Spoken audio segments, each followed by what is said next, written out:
Olá, nós somos o grupo 5, formado por mim, Éder, pelo Guilherme, pelo Matheus e pela Rebeca. E o tema do nosso trabalho é a avaliação e estudo de caso de placas de refratários aluminosos do sistema de válvula-gaveta em panela de aciaria. O sistema de válvula-gaveta em panelas de aciaria tem a função principal de controlar o fluxo de aço líquido da panela para o distribuidor. As placas refratárias sofrem considerável desgaste em serviço, de modo que sua vida útil é um fator limitante para o bom funcionamento do conjunto, impactando diretamente no custo e produção do aço. O desempenho da placa de válvula-gaveta pode ser medido pelo número de corridas que cada conjunto pode realizar, ou seja, cada ciclo completo desde o recebimento do ácido líquido do forno elétrico até o vazamento no distribuidor. Dependendo do tipo, a placa deve ser substituída após 4 a 10 corridas. As placas refratárias são produzidas por 4 tipos de materiais, onde as propriedades podem ser observadas nessa tabela. As placas de óxido de magnésio, carbono, são mais resistentes às escórias mais básicas, porém com menor resistência ao choque térmico devido à expansão térmica. As placas de óxido de magnésio, óxido de alumínio, carbono apresentam uma redução à expansão térmica na matriz sem diminuir a resistência à corrosão por escória básica, atribuindo uma melhor resistência ao choque térmico. Já as placas de dióxido de zircônio mostram um alto desempenho, a resistência à erosão e abrasão e baixa dilatação a um custo elevado. As placas de óxido de alumínio carbono devem ser reproduzidas com materiais de alta confiabilidade. Ela ainda pode ser usada como tampão, tubo longo ou submerso, tijolos de revestimento ou em materiais não moldados. Os refratários aluminosos ainda são produzidos com agregados de alumina, com matriz composta por grafite e aditivos antioxidantes. Os aditivos produzem fases que, dependendo das condições termodinâmicas, podem aumentar a resistência ao choque térmico. As placas aluminosas de ligação cerâmica são as mais comuns e consiste basicamente de agregados de alumina e mulita, com matriz mulítica. Existem ainda as placas de alta alumina com ligação de carbono de resina fenólica, com agregados de alumina sintetizada. O carbono presente nesses refratários age como minimizador da penetração de escória, por diminuir a molhabilidade e aumentar a resistência ao choque térmico. Os ligantes da resina fenólica contribuem para a formação de carbono residual, além de não ser tóxico. Os aditivos metálicos podem ser utilizados para aumentar o grau de grafitização do carbono nas resinas após a queima. Foram analisadas placas refratárias utilizadas no sistema de válvula-gaveta. A tabela mostra as especificações dos fornecedores. A placa A contém como diferencial a presença de ligação tipo carbono-silício, sendo 2 vezes impregnada com piche e coqueificada. A placa B, de composição do sistema alumina-zircônia-carbono, é também impregnada com piche e coqueificada. Em princípio, as placas possuirão propriedades semelhantes, considerando-se porosidade e resistência mecânica a frio, o que é esperado, em consequência da presença do mesmo tipo de ligante. Foi realizado uma difração de raio-x, DRX, para avaliar as fases presentes. A microestrutura foi analisada em microscópio eletrônico de varredura, MEV, e por microscopia por energia dispersiva de raios, EDS. Foi realizado uma difração por raio-x em uma placa usada, post-mortem, para verificar a formação de fases de corrosão. A resistência mecânica à flexão foi ensaiada seguindo a NBR 6113 e a absorção de água seguiu a NBR 6220. Olá, eu sou o Guilherme e vou iniciar resultados e discussões. Inicialmente, como mostra aqui a figura à esquerda, já temos uma diferenciação no tamanho das placas fornecidas pelo fornecedor A e pelo fornecedor B.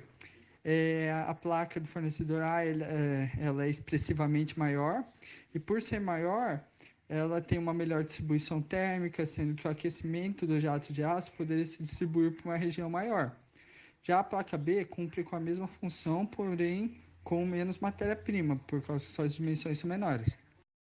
Após a análise feita por DRX, podemos observar que ambos têm as fases carbono e córdon, que são esses picos com a bolinha prata no topo. Porém, a placa apresentada pelo fornecedor B tem badeleita também presente, que são esses picos menores que tem a bolinha preta em cima.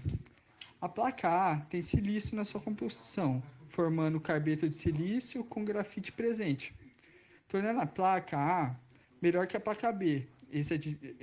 Como assim melhor? Esse aditivo ele contribui ao fechamento da porosidade, o que aumenta a resistência à oxidação, mantém o carbono na microestrutura, garantindo assim melhor molhabilidade e maiores difusão térmica, e a resistência à corrosão e choque térmico. O teor de badeleita na placa B não estaria contribuindo ao melhor desempenho desse material, possivelmente por se tratar de aços baixo teor de cálcio. Então, a gente aqui observando a imagem de um MEV aqui à esquerda, nota-se que tem uma clara diferença entre a microestrutura das placas A e B. O melhor desempenho da placa A seria uma consequência da adição de alumínio tabular, a qual se propicia uma maior resistência à corrosão e à erosão, que é esse agregado maior branco na primeira figura.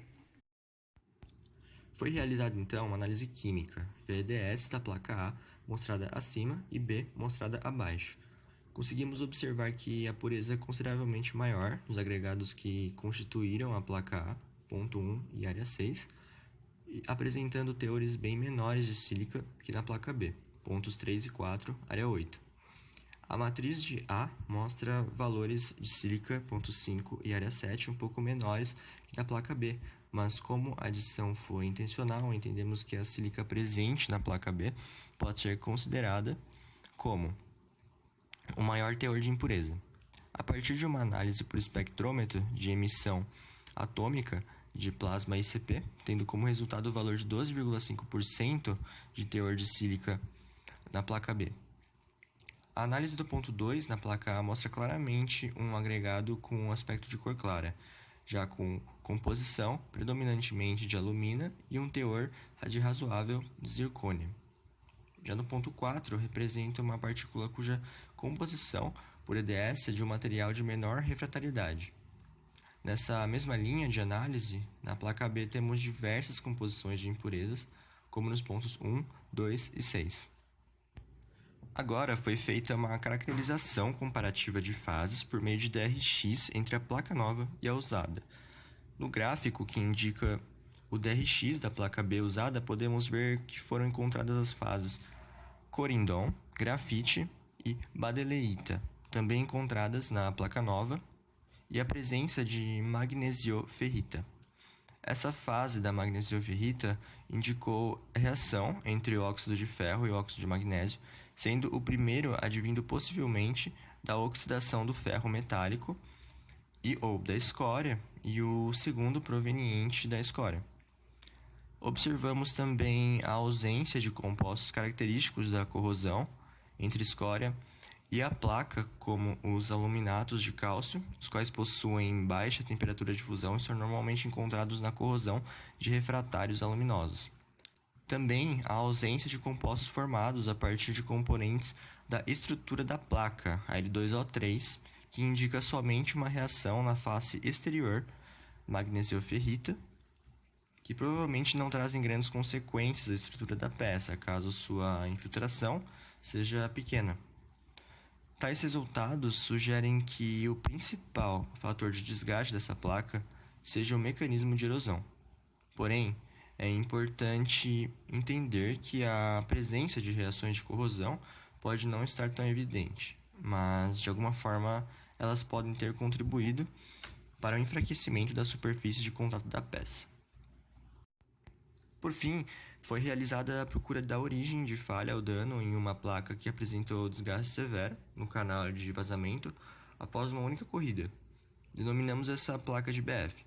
Por meio de análise de difração por raio-x e medidas de resistência mecânica e absorção de água da placa, foi possível identificar as fases e analisar os problemas estruturais que explicassem a corrosão ou desgaste da placa BF. Então, observamos a presença de 4 fases distintas: corindon, magnesiocromita, grafite e óxido de zircônio. Com exceção da fase magnesiocromita, as outras 3 fases também foram identificadas na análise de RX da placa nova e a placa usada no slide anterior. A fase de magnesiocromita possui elevado ponto de fusão, por volta de 2000 graus Celsius, e, portanto, foi formada pela reação com a areia de vedação utilizada para o fechamento do canal da placa. A presença dessa fase na superfície da válvula gaveta sugere também a reação em alta temperatura, envolvendo a areia de vedação e a superfície do canal da válvula. A resistência mecânica à flexão da placa BF foi 15,5, mais ou menos 0,4 MPa, enquanto a resistência média da placa nova foi 19,1, mais ou menos 1,8 MPa. Com base nesses resultados, podemos supor que não houve uma relação direta entre resistência mecânica e desgaste da placa. A resistência de 15,5 MPa garante a integridade da placa E, estabelece a ligação entre matriz e particulado. Agora, a absorção de água da placa BF foi de 0,83%, enquanto a absorção da placa nova foi de 0,81%. Esse resultado corroborou com a análise da resistência mecânica, considerando que a porosidade aberta das placas refratárias foi similar. A caracterização por difratometria de raio-x das placas de refratário mostrou a presença de fases de compostos semelhantes, como carbono e óxido de alumínio, e distintas, como silício na placa A e óxido de zircônio na placa B. A análise em MEV e EDS mostrou diferenças significativas dos constituintes de ambas, como a presença de alumina tabular e uma menor quantidade de impurezas na placa A. Esses fatores foram considerados responsáveis pelo melhor desempenho da placa A em teste na planta industrial. O melhor desempenho de uma placa com agregados de elevada pureza prova a importância da seleção e utilização de aluminas de alta qualidade como forma de aumentar a vida útil de placas, pelo aumento da resistência química e da resistência à erosão. A análise de uma placa usada visualmente sem a presença residual de escória mostrou seu desgaste como consequência da erosão direta com o fluxo de aço. A ausência de fases características de corrosão não significou que as reações químicas de corrosão não possam ter acontecido e contribuído à perda de resistência do material. Essas fases podem ter sido removidas pela ação erosiva do fluxo de aço. A análise de uma placa que sofreu desgaste severo, saindo de operação em uma única corrida, não apresentou diferença significativa nos valores de resistência mecânica e também de porosidade aberta, que justificasse sua retirada de operação. No entanto, a presença da fase magnésio-cromita na superfície sugeriu a reação em alta temperatura envolvendo a areia da vedação e a superfície do canal da placa. A grande energia oriunda do maçarico de oxigênio, utilizada na operação de abertura e limpeza dessa válvula, pode ter proporcionado seu elevado desgaste na região do canal da placa.